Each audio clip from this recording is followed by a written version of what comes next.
we will be presenting a we collated the different hearings which started last year when Chairman Congressman Ace Barbers under the Committee on Dangerous Drugs have conducted a motu proprio hearing, House Resolution number 1346, no, directing his committee to conduct the investigation on the 3.6 billion worth of shabu seized in the municipality of Mexico. Okay, doon po ito nag-start, and then we also investigated doon sa public accounts, doon sa mga properties that are being bought in connivance with the LGUs, kay Mayor Umang, and also in relation to the other mayor, Mayor Punsalan of San Simon. So it was established also that those so many hectares of land are being bought by the different corporations whose incorporators are proven to be Chinese nationality. So in other words, yung po mga binili nila ay ang bumili po ay mga foreigners. And in here,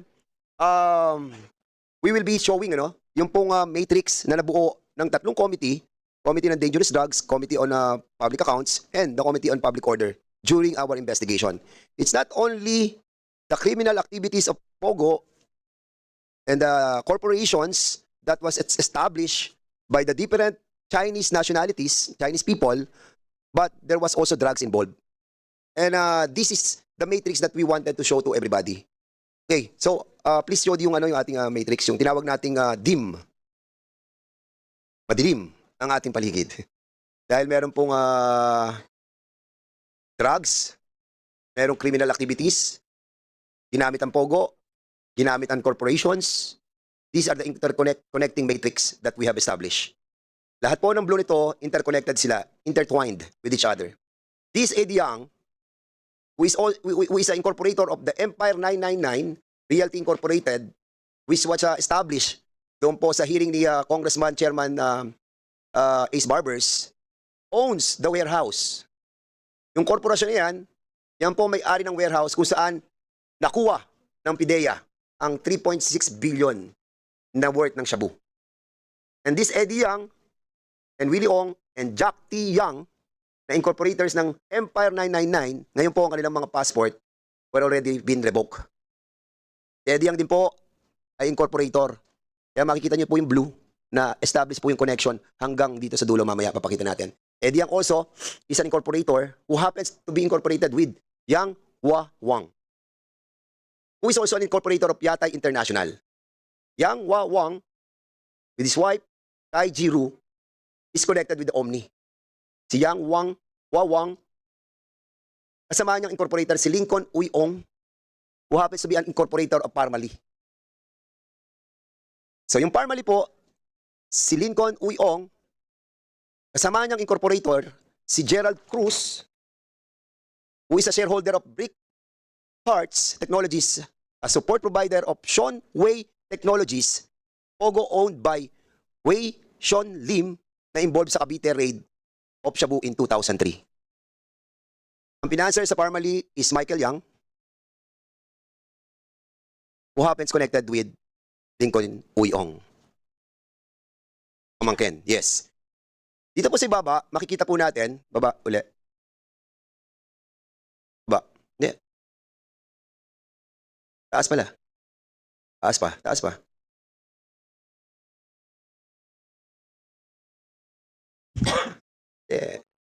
Dire-diretso lang pa baba. Sige pa.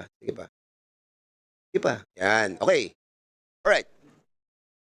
Si Eddie Yang, na napatunayan sa Committee on Dangerous Drugs and Public Accounts, na incorporator ng Empire 999, is also an incorporator of Golden Sun 999. At kasama niyang incorporator doon, si Rose Nonolin, who is married to Alan Lim, si Wei Xiong Lin. Sila rin ang incorporator ng Full Wind Group of Companies, na ang chairman po ay si Michael Yang.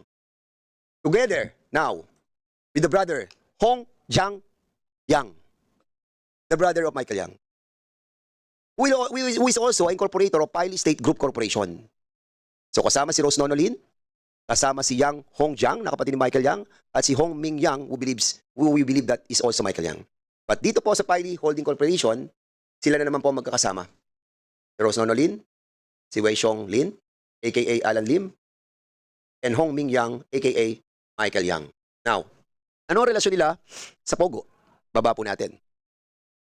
According sa, hindi sa report, but sa kaso na na-file ng ABLAC, GR number, AMLA number 00382, noong July 10, 2024, it was established in this case that Alice Go have 36 accounts at meron siyang bank transactions na 29 billion.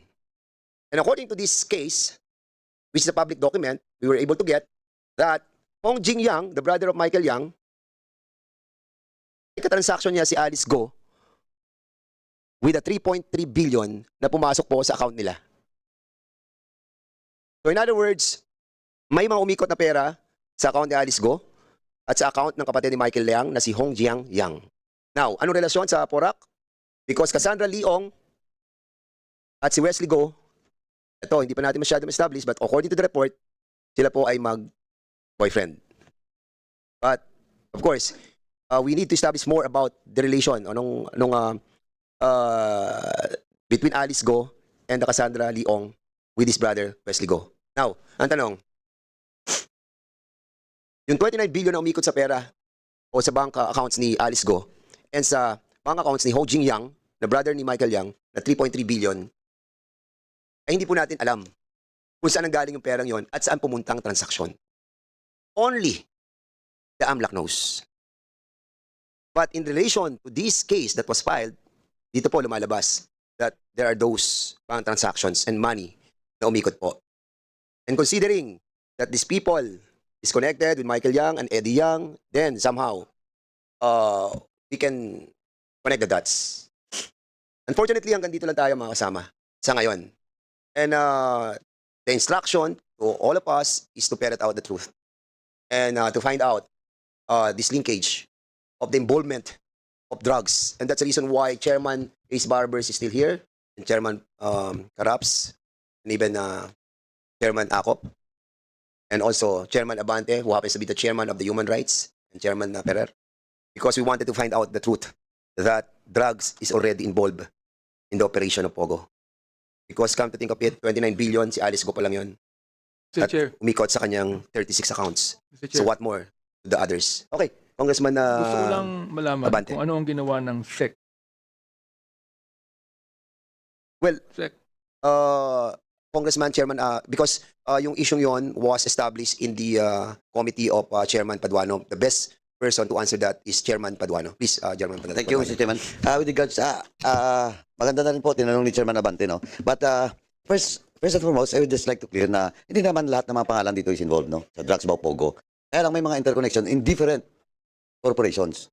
And of course, yeah, it has also the giving the due process. Ang problema na kasi dito, most of them are Chinese nationals. Okay? Now, for example, itong link ng Omni, which is an established legitimate corporations involved in supplies, no, in electricity, bulbs, and everything, no. Now, the only link to Michael Yang is Lincoln Ong. But of course, Lincoln Ong has already divested doon sa Omni. Okay? Now, but ang diretso ngayon dito is yung Empire 999 at saka Yata Industrial, in which nandito si Willie Ong at saka si Eddie Yang. Ito po ngayon yung subject for freeze order na i-request natin sa AMLA. At the same time, of course, we have to ask the permission of the ES to issue also a freeze order, no, requesting for AMLA. Malacanang na po. Okay. Now, itong sa baba, sa second layer, itong Empire 999, in which ito sa subject for freeze order, no, at Golden Sun, Fullwind Group of Companies, Paile State Group Corporation, saka Paile Holdings, yung sa ibaba, itong lahat ito, Michael Yang is involved. At ito po ay bumagsak doon sa Committee on Dangerous Drugs. Kasi during the investigation, Michael Yang was represented by Attorney Fortune, in which during the investigation, he cannot produce an authority for Michael Yang, coming from Michael Yang. So in-excuse natin, but he submitted all the corporations in which Michael Yang is involved, and at the same time, he is the legal counsel of all of this. He confirmed this because we have an official document submitted to the committee na indeed all these companies, Michael Yang is involved. So ganito po. Now, so as of now, wala pang pending request from the dangerous drugs, itong mga corporations in which Michael Yang is involved. He was cited in contempt in the dangerous drugs. And ang last na balita namin from the BID and the mga other sources, nasa Dubai. And Eddie Yang also, which is also cited in contempt, and Willie Ong cited in contempt, is also at large.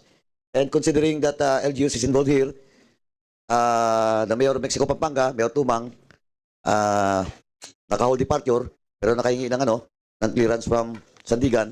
And of course, BID issued a clearance also because the Sandigan Bayan has already issued the clearance for travel, but until August 31. And August 31 is today.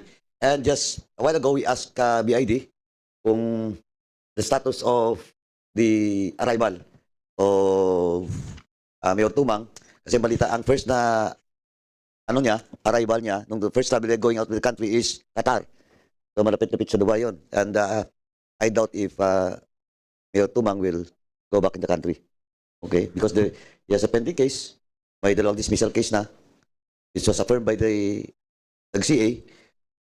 Now, so, yun yung status. Ang daming may mga contempt order, ibang mga Chinese nationals. And again, kaya nga sinabi ko kanina sa DFA, sa BID, we have to review the issuance of visa. Sa PSA, it all started with PSA from the local registry. Papuntang PSA, ministerial law sila, etc. Kaya nagkagulo-gulo ang daming problema natin. From PSA lang, lahat ng mga government IDs, issued IDs, kaya na nilang mag-secure. Kaya yun din yung kay Secretary Roque.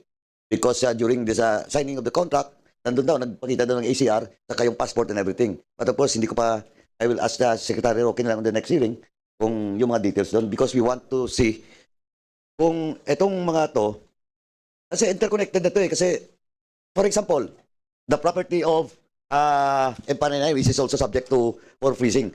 Willie Ong may gasoline station. No? Gasoline station doon sa Pampanga.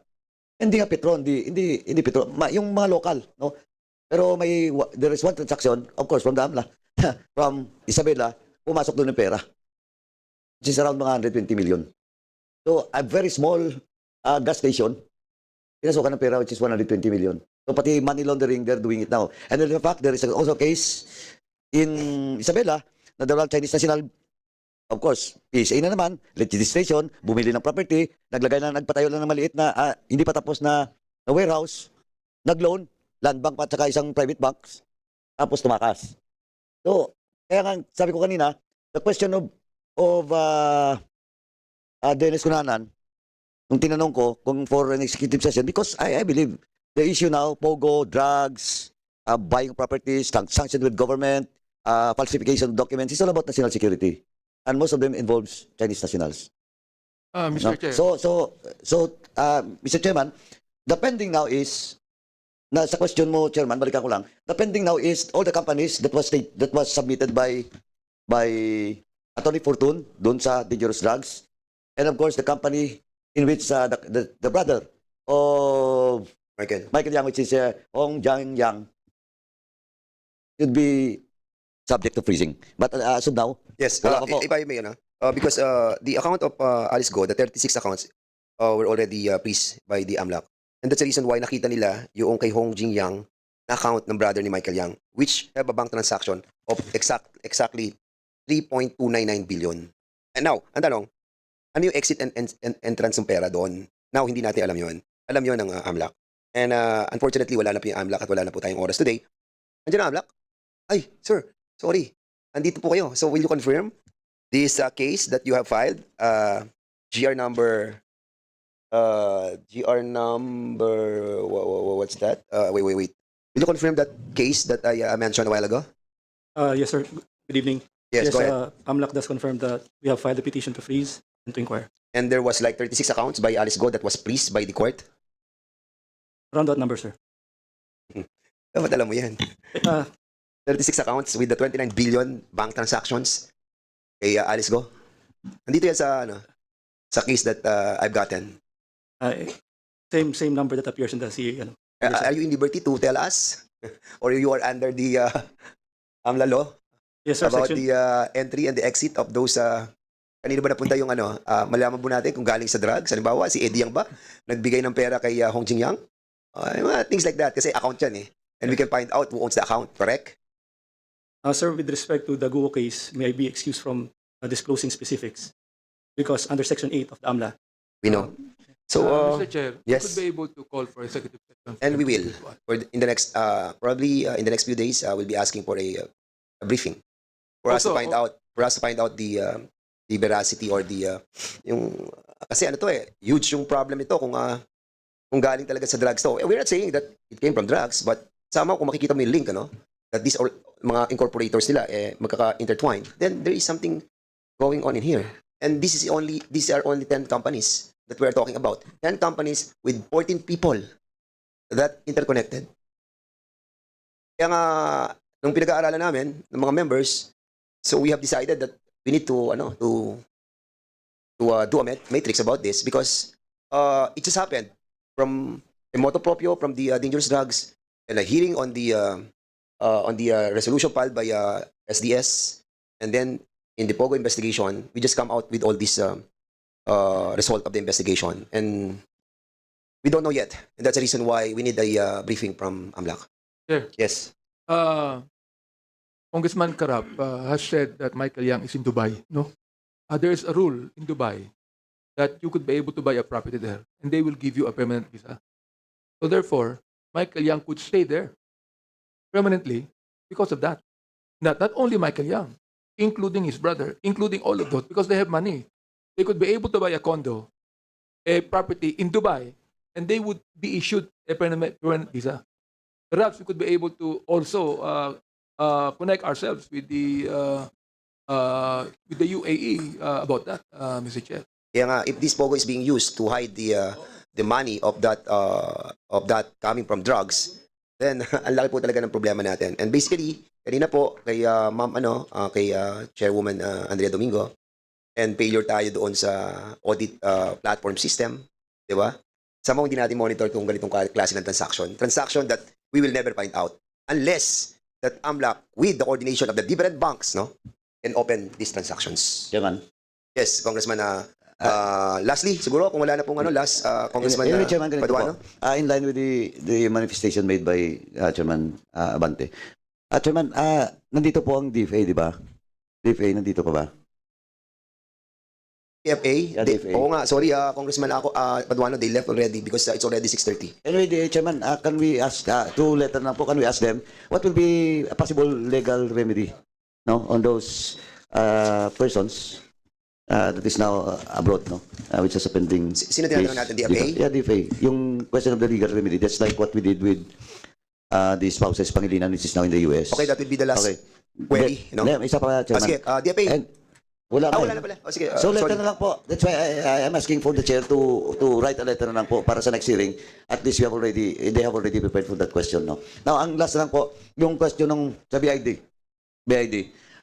Now, are you present during the previous last hearing? Ikaw din po ang dumalo dito? You're not. Are you?